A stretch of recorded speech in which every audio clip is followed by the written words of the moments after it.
श्रीमान C.R. पाटिल,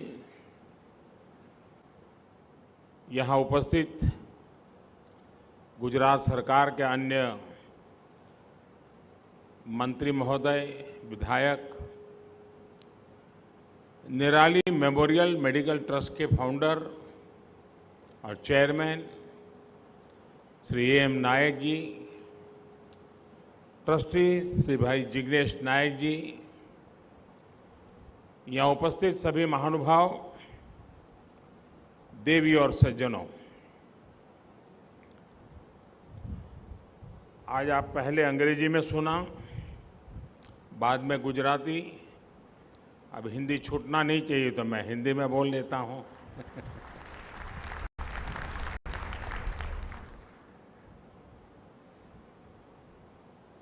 मुझे बताया गया कि कल अनिल भाई का जन्मदिन था और जब व्यक्ति 80 साल करता है तो सहस्त्र चंद्र दर्शन का अवसर होता है। देर से सही मेरी तरफ से अनिल भाई को अनेक अनेक शुभकामनाएं। उनके उत्तम स्वास्थ्य के लिए बहुत शुभकामनाएं। आज नवसारी की धरती से साउथ गुजरात के इस पूरे क्षेत्र के लोगों के लिए ईज ऑफ लिविंग से जुड़ी अनेक योजनाएं शुरू हुई हैं। स्वास्थ्य से जुड़े आधुनिक इंफ्रास्ट्रक्चर के क्षेत्र में भी आज यहाँ के भाइयों बहनों को नई सुविधाएं मिली हैं। थोड़ी देर पहले मैं यहाँ नजदीक में ही एक कार्यक्रम में था। मेडिकल कॉलेज का भूमि पूजन हुआ है और अब यहाँ आधुनिक हेल्थ केयर कॉम्प्लेक्स और मल्टी स्पेशलिटी हॉस्पिटल का लोकार्पण करने का मुझे अवसर मिला है। 3 साल पहले यहाँ कैंसर अस्पताल का शिलान्यास करने का अवसर भी मुझे मिला था। मैं से A.M. नायक जी को, निराली ट्रस्ट को और उनके परिवार को हृदय से साधुवाद देता हूं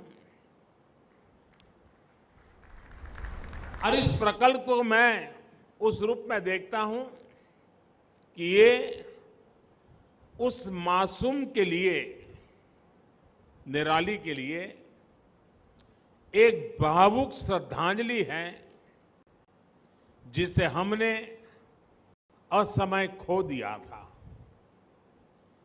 A.M. नायक जी और उनका परिवार जिस कष्ट से गुजरा, वैसा समय बाकी परिवारों को ना देखना पड़े, ये संकल्प इस पूरे प्रोजेक्ट में झलकता है।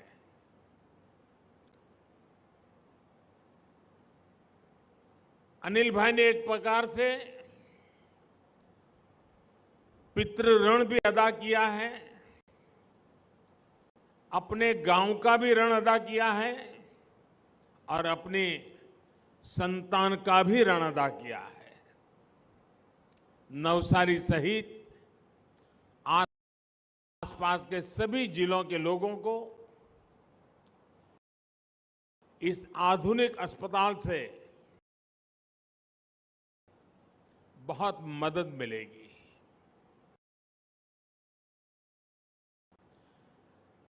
और एक बहुत बड़ी सेवा मैं समझता हूं ये पूरे देश के लिए इसका एक संदेश है कि हाईवे के बिल्कुल सटी हुई अस्पताल है और हाईवे पर जो एक्सीडेंट होते हैं उसमें फर्स्ट गोल्डन आवर जिंदगी के लिए बहुत गोल्डन पीरियड होता है। ये अस्पताल ऐसे स्थान पर है हम चाहते नहीं कि लोग ज्यादा आए, हम नहीं चाहते कि एक्सीडेंट हो, लेकिन अगर हुआ तो यहां जिंदगी बचाने की सुविधा भी पास में उपलब्ध है। मैं अस्पताल के सभी डॉक्टरों, मेडिकल स्टाफ को भी अपनी शुभकामनाएं देता हूं। साथियों, गरीब के सशक्तिकरण के लिए, गरीब की चिंता कम करने के लिए स्वास्थ्य सेवाओं को आधुनिक बनाना, सबके लिए सुलभ बनाना उतना ही जरूरी है। बीते 8 साल के दौरान देश के हेल्थ सेक्टर को बेहतर बनाने के लिए हमने एक होलिस्टिक अप्रोच पर बल दिया है। हमने इलाज की सुविधाओं को आधुनिक बनाने का प्रयास तो किया है। बेहतर पोषण, स्वच्छ जीवन शैली, एक प्रकार से प्रिवेंटिव हेल्थ के साथ जुड़े हुए जो बिहेवियरल विषय होते हैं, जो सरकार की प्राथमिक जिम्मेवारियां होती हैं, उन सारे विषयों पर हमने काफी जोर दिया है। कोशिश यही है कि गरीब को, मिडिल क्लास को बीमारी से बचाया जा सके और इलाज पर होने वाला खर्च कम से कम हो। विशेष रूप से बच्चों और माताओं के बेहतर स्वास्थ्य के लिए जो प्रयास हुए हैं, उनके स्पष्ट परिणाम आज हम देख पा रहे हैं। आज गुजरात में हेल्थ इंफ्रास्ट्रक्चर भी बेहतर हुआ है और हेल्थ इंडिकेटर्स भी लगातार बेहतर हो रहे हैं। नीति आयोग के तीसरे सस्टेनेबल डेवलपमेंट गोल के इंडेक्स में गुजरात देश में पहले स्थान पर आया है।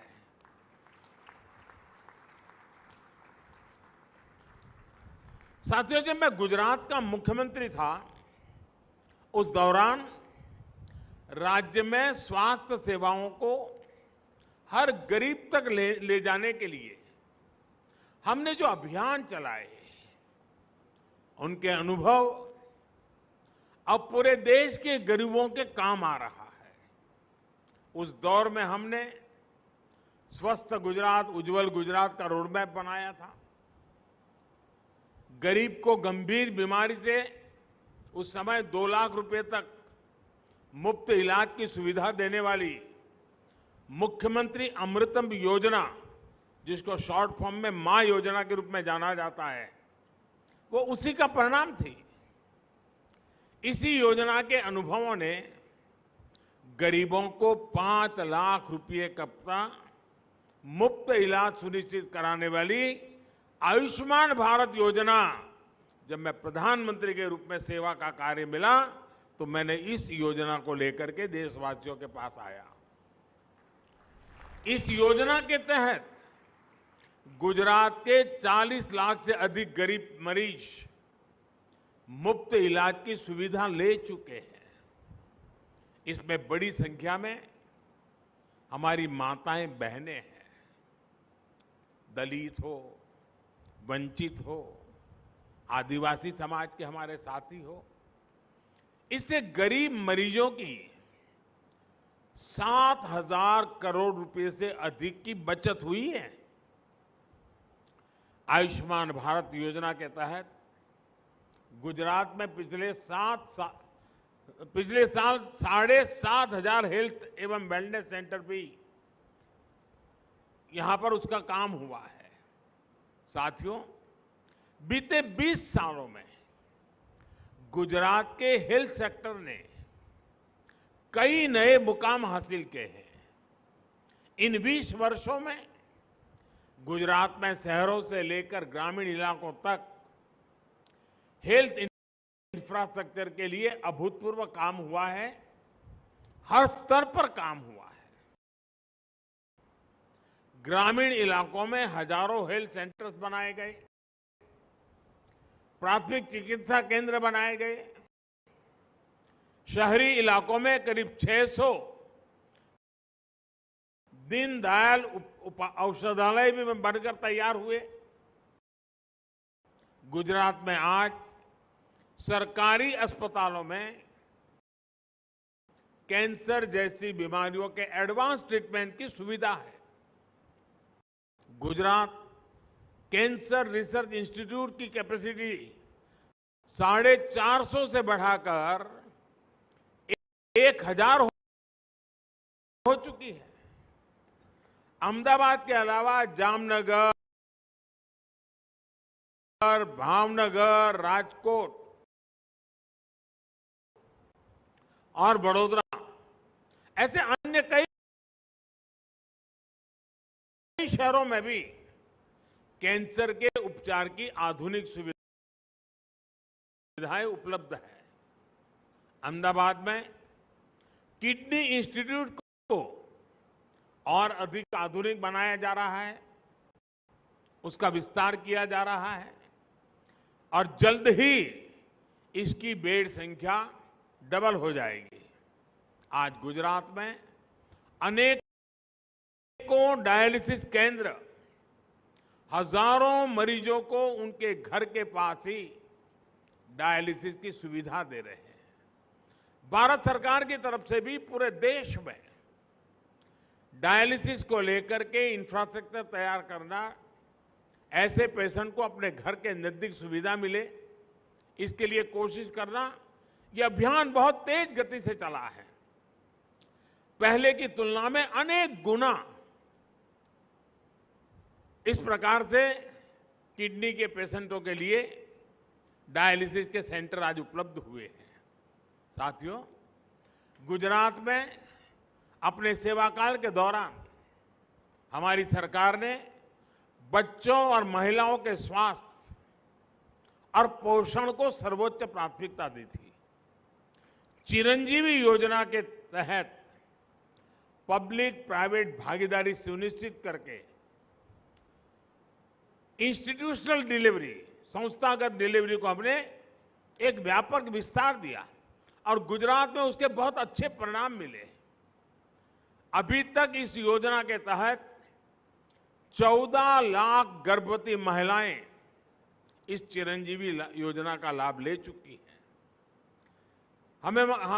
हम गुजरात के लोग हैं तो हर चीज में से कुछ ज्यादा ही करने की सोचने वाले लोग रहते हैं, दिमाग में कुछ चीजें रहती हैं। मैं जब यहाँ था तो 108 की सेवा हमने शुरू की थी, लेकिन बाद में विषय ये आया कि 108 की सेवाएं, वो जो गाड़ियां पुरानी हुई है उसको निकाल दिया जाए। तो मैंने कहा ऐसा मत करो, 108 की सेवा के लिए जो गाड़ियां हैं, क्योंकि वो तो इमरजेंसी के लिए होती, वो परफेक्ट चाहिए, क्विक रिस्पांस करने की उसकी ताकत होनी चाहिए। लेकिन ये जो पुरानी हो गई गाड़ियां हैं उसको तुरंत निकालने की जरूरत नहीं है। उसको हमने एक नया रूप दे दिया, खिलखिलाहट, और हमने तय किया कि उसकी पूरी डिजाइन बदल दी जाए, उसमें सायरन की आवाज़ भी बड़ी म्यूजिकल बना दी जाए, और जो माता हॉस्पिटल में डिलीवरी के बाद 3-4 दिन के बाद अपने बच्चे को लेकर के घर जा रही है तो बेचारी को ऑटो रिक्शा ढूंढना, ये सारी मुसीबतें रहती थी। हमने कहा ये जो 108 पुरानी है उसको खिलखिलाहट के लिए बदल दिया जाए और उस नवजात शिशु को लेकर के जब वो अपने घर जाती है और सायरन उस प्रकार से बजती है तो पूरे मोहल्ले को पता चलता है कि चलिए भाई वो बच्चा अस्पताल से घर आ गया है, पूरा मोहल्ला उसके स्वागत के लिए आ जाता है। तो खिलखिलाहट योजना से हमने ये भी सुनिश्चित किया कि नवजात शिशु के स्वास्थ्य की घर पर भी निगरानी हो। इससे बच्चों और माताओं का जीवन बचाने में, विशेष रूप से आदिवासी परिवारों के घरों में खुशियां लाने में बहुत मदद मिली है। साथियों, गुजरात की चिरंजीवी और खिलखिलाहट की भावना को केंद्र में आने के बाद मिशन इंद्रधनुष और मातृ वंदना योजना के तहत देश भर में विस्तार दिया है। प्रधानमंत्री मातृ वंदना योजना के तहत पिछले साल गुजरात की 3 लाख से अधिक बहनों को कवर किया गया है। इन बहनों के खाते में करोड़ों रुपए सीधे जमा किए गए हैं ताकि वो गर्भावस्था में अपना खान पान ठीक रख सके। मिशन इंद्रधनुष के तहत भी गुजरात में लाखों बच्चों को टीके लगाए जा चुके हैं। साथियों, बीते सालों में गुजरात में डॉक्टर और पैरामेडिक्स की पढ़ाई और ट्रेनिंग की सुविधा भी बहुत अधिक बढ़ी है। राजकोट में एम्स जैसा बड़ा संस्थान बन रहा है। मेडिकल कॉलेजों की संख्या आज 30 से अधिक हो चुकी है। पहले राज्य में एमबीबीएस की केवल 1100 सीटें थी, आज ये बढ़कर करीब करीब 6000 पहुंचने को हैं। पोस्ट ग्रेजुएट सीट भी करीब 800 से बढ़कर 2000 से ज्यादा हो चुकी है। इसी तरह नर्सिंग और फिजियोथेरेपी जैसी दूसरी मेडिकल सेवाओं के लिए भी क्वालिफाइड लोगों की संख्या कई गुना बढ़ी है। साथियों, गुजरात के लोगों के लिए स्वास्थ्य और सेवा जीवन के एक लक्ष्य की ही तरह है। हमारे पास पूज्य बापू जैसे महापुरुषों की प्रेरणा है, जिन्होंने सेवा को देश का सामर्थ्य बना दिया था। गुजरात का ये स्वभाव आज भी ऊर्जा से भरा हुआ है। यहां सफल से सफल व्यक्ति भी किसी न किसी सेवा के काम से जुड़ा रहता है। जैसे जैसे गुजरात का सामर्थ्य बढ़ेगा, गुजरात का ये सेवा भाव भी बढ़ेगा। हम आज यहां पहुंचे हैं, उसे और आगे जाना है। इसी संकल्प के साथ, चाहे स्वास्थ्य हो, चाहे शिक्षा हो, चाहे इंफ्रास्ट्रक्चर के मामले हो, हम भारत को आधुनिक बनाने की दिशा में निरंतर प्रयास कर रहे हैं। और उसमें सबका साथ, सबका विकास, सबका विश्वास के साथ एक महत्वपूर्ण पहलू है सबका प्रयास। जन भागीदारी जितनी ज्यादा बढ़ती है, उतना देश का सामर्थ्य बढ़ाने की गति तेज हो जाती है, परिणाम जल्दी मिलते हैं और जो चाहते हैं उससे भी अच्छे परिणाम मिलते हैं।